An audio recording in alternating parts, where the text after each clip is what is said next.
Hello दोस्तों, स्वागत है आप सभी का कोमिक टॉक्स में।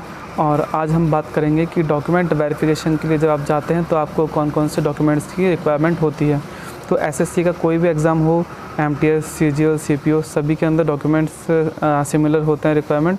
तो अगर आप जाने वाले हैं, अगर आपका एडमिट कार्ड आ गया या आने वाला है, तो आपको क्या क्या डॉक्यूमेंट्स लेके जाने हैं उसके बारे में आज हम बात करेंगे। तो आज स्पेसिफिकली जो हम एमटीएस के बारे में बात करेंगे, लेकिन सीजीएल, सीपीओ का भी सिमिलर ही होता है। तो चलिए हम देखते हैं कौन कौन से डॉक्यूमेंट्स की रिक्वायरमेंट होती है। तो सबसे पहले अगर हम देखें तो हमें जो भी डॉक्यूमेंट्स हम लेके जा रहे हैं उनकी आप एक एक फ़ोटोकॉपी भी लेके जाइए साथ में, क्योंकि वहाँ पे फ़ोटोकॉपी उनके रिकॉर्ड के लिए भी वो लोग रखते हैं और जो ओरिजिनल है वो हमें वापस करते हैं। तो ओरिजिनल से वो वेरीफाई करते हैं और फ़ोटोकॉपी वो अपने पास रखते हैं। अपने जो वो एक डॉजियर बनाते हैं, अपनी एक फ़ाइल बनाते हैं, उसके अंदर वो रखते हैं और वही फ़ाइल, वही जो डॉजियर है वो आपका आगे जो भी आपको डिपार्टमेंट अलॉट होगा उसके अंदर वो वहाँ से भेजा जाता है। तो उसके लिए सबसे पहले आपको जो है वहाँ पे आपको 2 passport size recent coloured photo लेके जानी है। अपनी खुद की फ़ोटोग्राफ्स, पासपोर्ट साइज़ फ़ोटो वो आपको लेके जानी है 2। उसके अलावा एक आपको आईडी चाहिए होगी, जो आपकी आधार, पैन कार्ड, ऐसा कुछ भी आपको एक आईडी चाहिए जिसमें आपकी फ़ोटो भी हो तो अच्छा है। मतलब लाइसेंस, पासपोर्ट या आप आधार कार्ड कुछ भी आप लेके आ सकते हैं जिसमें आपका नेम, डेट ऑफ बर्थ और आपकी फ़ोटो उसमें हो। उसके बाद आपको अपने क्वालिफ़िकेशन के हिसाब से आपको लेके जाना है। अब जैसे आपके हाईएस्ट कुछ भी हो क्वालिफ़िकेशन, लेकिन आपको जो एग्ज़ाम में रिक्वायरमेंट है, अब जैसे अगर एमटीएस का है तो आपको सिर्फ 10th लेवल की मार्कशीट की वहाँ पे ज़रूरत होगी, वहाँ पे शो करना होगा।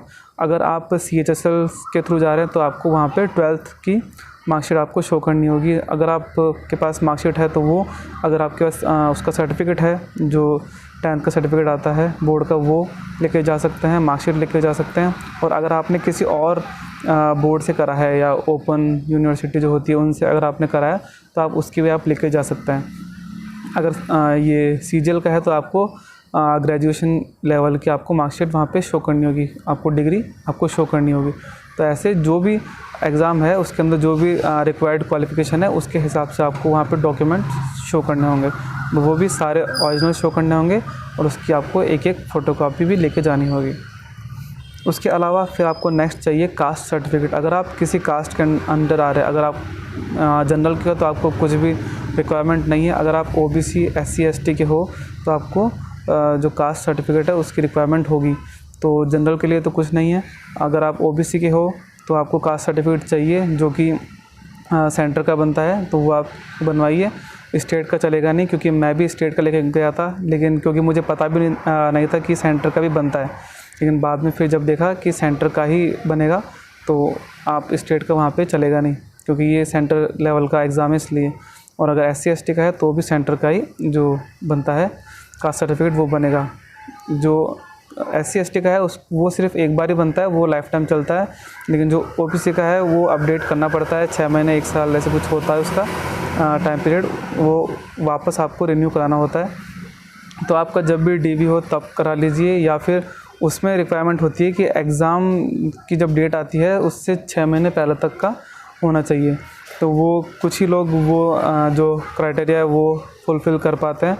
अगर वो आपके पास है तो आप वैसे कर सकते हैं, वरना आप उसी टाइम बनाएंगे तो भी कोई दिक्कत नहीं है, क्योंकि वो एसएससी वाले आपको उस टाइम पे क्लियर करेंगे नहीं, प्रोबेशन में रखेंगे और वो वहाँ पे जाके फिर जो आपका डिपार्टमेंट है वो वेरीफाई करता है और आपको तब जाके ज्वाइनिंग मिलती है। पर उसमें कोई दिक्कत नहीं है, वो आपका क्लियर होगा। तो अगर आपके पास ओबीसी का सर्टिफिकेट नहीं है तो उसे बनवा लीजिए। और सेंटर का कैसे बनाते हैं लोगों ने पूछा, तो सेंटर का मैंने कैसे बनवाया था, सबसे पहले स्टेट का बनता है। स्टेट का आपको बनवाना ही पड़ेगा, क्योंकि स्टेट के बेसिस पे सेंटर का बनता है। तो पहले स्टेट का बनेगा, और मैंने एडवोकेट के थ्रू बनवाया था तो स्टेट का बना, और उसके बाद में उन्होंने वो एंट्री की, उसके बाद में वो बनवा के दिया। या ई मित्र होते हैं राजस्थान में तो वो भी बना के देते हैं। और जो एडवोकेट, जहाँ वकील, जहाँ पे स्टाम्प मिलते हैं वहाँ पे आप जाइए तो वो लोग बना के देते हैं शायद। या जो तहसीलदार का जो होता है ऑफिस कोर्ट वोर्ट के पास में, आपको वहीं पे इसकी इन्फॉर्मेशन मिलेगी। तो क्योंकि हर एक स्टेट का अलग होता है, अब जैसे ई मित्र सिर्फ राजस्थान में चलता है और जगह चलता नहीं, तो वैसी अलग अलग सुविधा होगी। तो वो आप देख सकते हैं, पता कर सकते हैं। जहाँ से स्टेट का बनता है वहाँ भी आप पूछ सकते हैं कि सेंटर का कहाँ से बनेगा। ई मित्र वाले को हमारे पता था तो उसने मुझे बताया था। तो ऐसा है। और उसके अलावा आपको चाहिए अगर कुछ डिसेबिलिटी है तो अगर आप तो उसका आपको सर्टिफिकेट चाहिए होगा। तो जो भी PWD में है, जो पर्सन्स विथ डिसेबिलिटी है, तो उनको उसका सर्टिफिकेट देना होगा कि कितना % है डिसेबिलिटी, तो उसका सर्टिफिकेट बनता है, वो आपको देना पड़ेगा।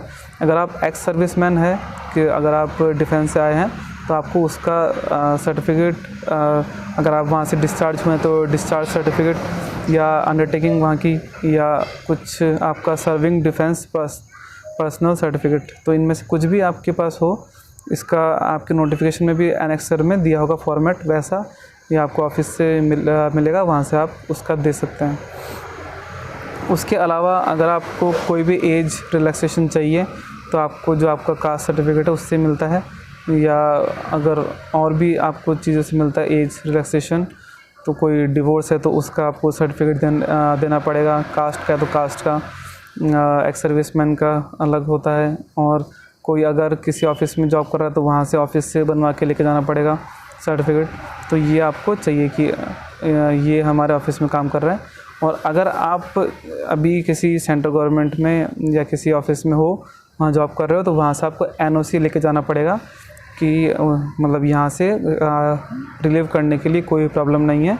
वो NOC देते हैं कि हमें कोई प्रॉब्लम नहीं है, अगर ये पोस्ट छोड़ के अगर आपकी पोस्ट ज्वाइन करते हैं तो नेक्स्ट जॉब, तो आपको NOC भी लेके जाना पड़ेगा। उसके अलावा आपको इसमें अगर आपके नाम चेंज है, आपका नाम पहले कुछ और था और अभी कुछ और है, 10th की मार्कशीट से पहले कुछ और था तो फिर कुछ और है, तो उसके लिए 10th की मार्कशीट या मैरिज सर्टिफिकेट जिसमें भी आपका नाम चेंज हुआ, वो शादी के बाद जो नाम चेंज होते हैं उसके अंदर, तो वो आपको चाहिए। उसके अलावा अगर हुआ हो, अब जैसे जो वुमेन्स है जिनकी शादी हुई है, जो भी वुमेन है, तो उनको अपना मैरिज सर्टिफिकेट और अपने पति का पासपोर्ट वो दिखाना होगा जिसमें स्पाउस का नाम हो, और अगर वो नहीं है तो फिर एफिडेविट बनवा के आपको देना पड़ेगा। और जो डिवोर्सी है तो उनका डिवोर्स का सर्टिफिकेट देना पड़ेगा। और इसके अलावा अगर रीमैरिज हुआ है तो रीमैरिज अगर डिवोर्स के बेसिस पे अगर हुआ है तो उसका सर्टिफिकेट, और या फिर डेथ सर्टिफिकेट जो आपके पहले जो थे उनका आपको डेथ सर्टिफिकेट देना होगा। तो ये चीज़ें आपको चाहिए होगी, क्योंकि जो गवर्नमेंट है सेंट्रल गवर्नमेंट में, उसमें आप 2 शादियाँ नहीं कर सकते, इसलिए एक ही शादी मान्य होती है। तो ये चीज़ है, इसलिए आपको उसका प्रूफ देना होगा कि आपकी एक ही शादी है, 2 शादी नहीं है, ये है। और इसके अलावा अगर आप देखें तो नाम चेंज का बहुत इशू आता है, तो उसके लिए एफिडेविट आप बनवाइए, वो हो जाएगा। और उसके लिए एफिडेविट के लिए शायद न्यूज़पेपर में भी देना होता है कि नाम चेंज हो रहा है। अगर इस व्यक्ति का ऐसे कोई है तो किसी को कोई दिक्कत है तो वो क्लेम कर सकता है, कुछ ऑब्जेक्शन कर सकता है, ऐसा कुछ, तो वो उसकी भी आपको न्यूज़पेपर कटिंग दिखानी होती है।